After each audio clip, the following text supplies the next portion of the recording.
تو وہ اس تبلیغ سے انہوں نے آداب زندگی سیکھ لی تھی اور اس پر وہ عمل پیرا تھے. تو اس لحاظ سے وہ اپنے اپنے گھروں پر نظر رکھتے تھے، آداب کے، اخلاق کے. بچوں میں اگر کوئی غلط لفظ نکل آتا تھا تنبیہ کرتے تھے اس پر. اور یہ پیسے کی یہ ریل پیل جو بعد میں ہوئی یہ نہیں تھی. ہم مانگ کر کچھ وصول کرتے تھے اپنے سے. وہ 1 پیسہ دیتے تھے ہمیں صبح یا 2 پیسے دیتے تھے. 4 پیسے کا تقاضا نہیں ہوتا تھا. اگر کبھی اس چیز کا تقاضا بھی ہوتا تھا مگر اس کی باز پرس ہوتی تھی.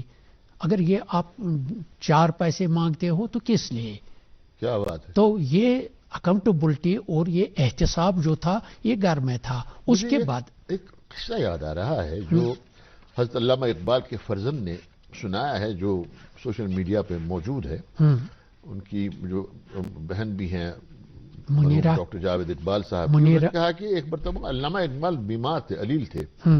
تو جاوید اقبال پاس کھڑے تھے. انہوں نے علامہ اقبال کا جو خادم تھا علی بخش اس سے تو کر کے بات کی. اچھا.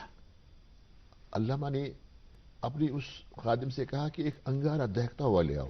اچھا. چمٹے سے ہمیں چاہیے. بالکل بالکل. انہوں نے کہا حضور کس لیے چاہیے؟ کہتے ہیں آپ لے آؤ.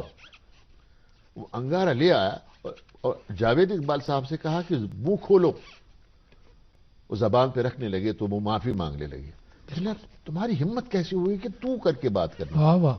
یہی تو یہ جو آداب اور اخلاق تھے ان کا فقدان کیوں ہو رہا ہے ظریف صاحب؟ مگر وہ ان پڑھ لوگ تھے. یہ تو مطلب توجہ طلب باتیں ہوتی ہے جو کہنے سے ایک آدمی کے مزاج کو بدل دینا چاہیے. کسی کے مطلب ہم بات آپس میں کرتے ہیں، ہم تو اپنی زندگی کے تجربات سے کچھ باتیں ہمیں اپنے یہ جو ہمارے سننے والے ہوں گے یا دیکھنے والے ہوں گے جن کو ناظرین یا حاضرین کہیں گے ہم. اس کے بعد سکول جو ہمارا تھا وہ تو اسلامیہ ہائی سکول انجمن نصرت الاسلام کے زیر اہتمام جو 1899 میں میر وائز رسول شاہ صاحب نے قائم کیا ہے. رسول شاہ صاحب اول؟ رسول شاہ نہیں، دوم. ہاں جی. میر وائز مولانا رسول شاہ صاحب. تو انہوں نے وہ راجوری کدل کا جو اسلامیہ ہائی سکول انہوں نے مطلب قائم کیا ہے، داغ بیل ڈالی ہے اس نے. تو وہاں کے جو ہمارے استاد تھے ان میں کشمیری پنڈت بھی تھے تو مسلمان بھی تھے دونوں. کیونکہ وہ سکول جو ہمارا تھا اس گرانٹ ان ایڈ اس کو نہیں دیا جاتا تھا سرکار کی طرف سے. تو وہ لوگوں کے مطلب اس مدد سے چلتا تھا. تو وہاں کے جو استاد تھے ہمیں ڈسپلن جو زندگی کا تھا اس پر وہ ان کی نظر ہوا کرتی تھی. اس کا لباس کیسا ہے، ڈسپلن کیسا ہے، اس کے مطلب اٹھنا بیٹھنا کیسا ہے، طریقہ عمل کیا ہے. اور اسی سکول کی اس مہربانی ان استادوں کے اس شفقت سے اور نظر کرم سے ہم نے قلم اٹھایا. وہ دیکھتے ہمارا وہ مطلب تعطیل جمعہ ہماری چھٹی ہوا کرتی تھی وہاں ان دنوں. تو یہ برسوار دہ اس تیت مطلب 22 میٹنگ لگان. جمعرات کو ہماری 22 میٹنگ ہوا کرتی تھی 2 بجے سے 4 بجے تک. اسی سٹیج پر وہ دیکھتے تھے کون بول چال کس کی اچھی ہے، کون کنٹینیو بول سکتا ہے، آڈیٹر کون ہے، اور اچھلتا کودتا کون ہے، وہ ایکٹر بننے کے قابل ہے. اس کو سکٹ میں لاتے تھے، ڈرامہ میں لاتے تھے. اس کا لہن سا مطلب آواز کس کی اچھی ہے اس کو نعت خوانی کے لیے منتخب کرتے تھے، شاعری کے لیے. میں باتیں جوڑتا تھا، ان کو ان چیزوں پر نظر تھی. تو وہ مجھے کہتے تھے کانگڑی پر 4 شعر لکھ کر آنا آئندہ میٹنگ میں، دوسری میٹنگ میں. تو سلسلہ شروع ہو گیا. تو سلسلہ شروع ہوا. میں تو باتیں جو کرتا تھا وہ مکفہ باتیں ہوتی تھی کبھی کبھی. یہاں میں آپ کو ٹوکوں گا. جی. میں نے ایک شخص سے پوچھا جو زبان کے بڑے عالم تھے، ہاں، حیدرآباد کرناٹک کے. بالکل. میں نے ان سے پوچھا کہ اگر کوئی آدمی ملے تو اس سے یہ معلوم کرنا ہو کہ وہ اس کی مادری زبان کیا ہے. تو کہنے لگا اس کے ہاتھ میں پیسے تھما دو. اچھا. وہ کہہ دو کہ یہ گن دو